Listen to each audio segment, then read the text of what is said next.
लेता हूं मेरे वरिष्ठ सहयोगी संजीव त्रिवेदी हमारे साथ बने हैं। संजीव, आपकी तरफ मैं रुक कर रहा हूं और संजीव मैं आपसे जानना चाह रहा हूं क्योंकि ओवरऑल खेल देखें, यह तो तय है और आपने शुरू में भी कहा था कि इस पूरे सेशन में एक चीज साबित हुई है कि इंडिया अलायंस एकजुट नजर आए, लेकिन एक कमी जो रह गई है, जो बड़े की प्लेयर थे बीजेडी, वाईएसआरसीपी, इनको अपने पक्ष में लाने में क्या और मशक्कत करनी पड़ेगी या फिर ये माने कि अब 2024 की लड़ाई जब होगी तो ये एनडीए के पक्ष में ही ज्यादा जाते हुए नजर आएंगे?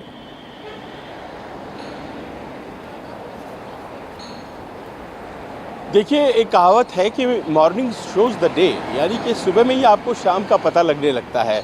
अब देखिए, जहाँ तक सवाल था दिल्ली सर्विसेज बिल का, तो आपने बीजेडी और वाईएसआरसीपी को मदद करने का ऐलान करते हुए सुना और उन्होंने अपने 18 सांसदों के साथ मदद भी की।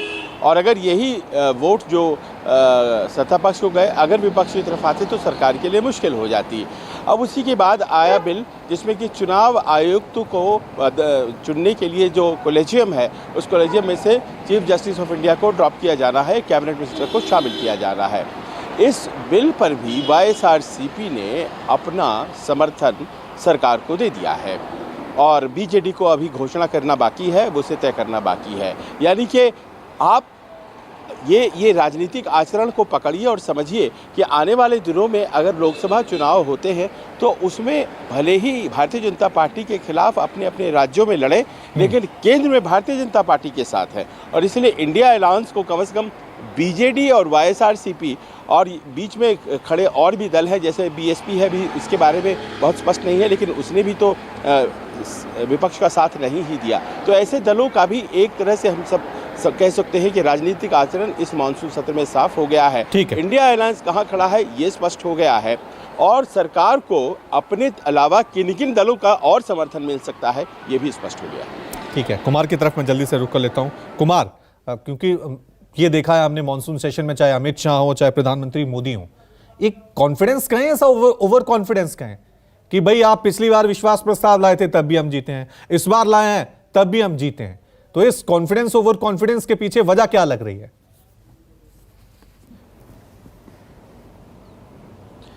देखिए, जाहिर तौर पे कोई भी राजनेता जब अगले चुनाव की तरफ बढ़ता है तो वो पहले से ये नहीं कहता कि मैं हार रहा हूँ। हर आदमी अपनी जीत दिखाने का प्रयास करता है और बैठे बैठे दो बिलों के माध्यम से, एक अविश्वास प्रस्ताव पर चर्चा और दूसरा दिल्ली के बिल के माध्यम से राज्यसभा में और लोकसभा में अविश्वास प्रस्ताव के माध्यम से, लोकसभा चुनाव से पहले एक बार संसद के अंदर विपक्ष को, यूनाइटेड ऑपोजिशन जो है, उसको हराने का राजनीतिक लाभ बीजेपी को मिलेगा ऐसा लगता है। और इसी कॉन्फिडेंस की वजह से तमाम नेता कह रहे हैं कि 2028 में फिर से आप नो कॉन्फिडेंस लेकर आइएगा, लेकिन बेहतर तैयारी के साथ। लेकिन देखिए, इस देश के लोकतंत्र में दो बातों को ध्यान रखना पड़ेगा कि अभी के माहौल से लोकसभा चुनाव में क्या होगा इसको तय नहीं कर सकते। जो अभी साथ है वो बाद में साथ रहेगा ये भी गारंटी नहीं है, क्योंकि 2018 का अविश्वास प्रस्ताव आपको याद होगा टीडीपी लेकर आई थी और टीडीपी इस बार के अविश्वास प्रस्ताव में एनडीए को बाहर से समर्थन दे रही थी। राज्यसभा में भी उन्हें सपोर्ट किया, लोकसभा में भी समर्थन का ऐलान किया था।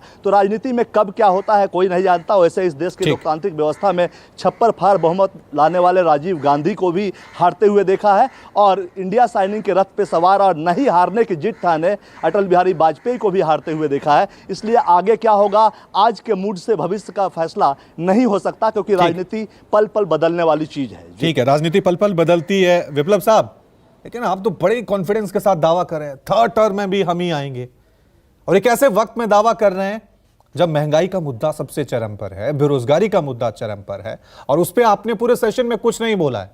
ना वित्त मंत्री ने कुछ बोला है, ना अमित शाह जी ने कुछ बोला है, ना प्रधानमंत्री मोदी जी ने कुछ बोला है। महंगाई बेरोजगारी के मुद्दे पर आप चुप रहे और दावा थर्ड टर्म का।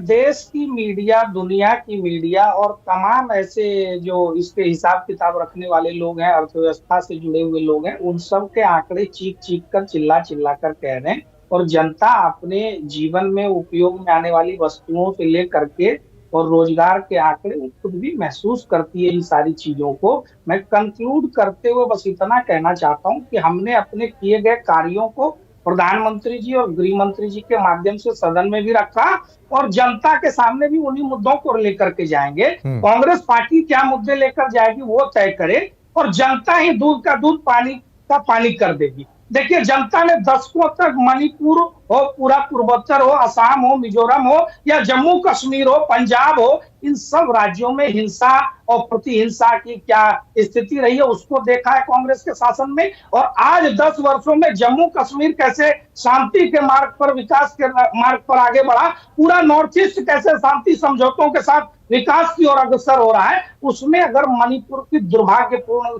दंगे जैसी घटना हुई है तो उसको भी सरकार ने अपने प्रयासों से शिथिल करते हुए शांति की ओर बढ़ने का काम ठीक किया। है मेरे पास, ठीक है। जनता जनार्दन है, जनता तय करेगी। मॉनसून सेशन में विपक्ष हो, सरकार हो, अपने अपने पक्ष रखे। मैसेज किसका कौन कितना क्लियर गया है और 2024 पे उस मैसेज का क्या असर पड़ेगा, ये आने वाला वक्त बताएगा। बहुत बहुत शुक्रिया आपसे भी मेहमानों का इस चर्चा में शामिल होने के लिए। एक छोटा सा ब्रेक हम ले रहे हैं, फौरन हाजिर होंगे, देखते रहिए।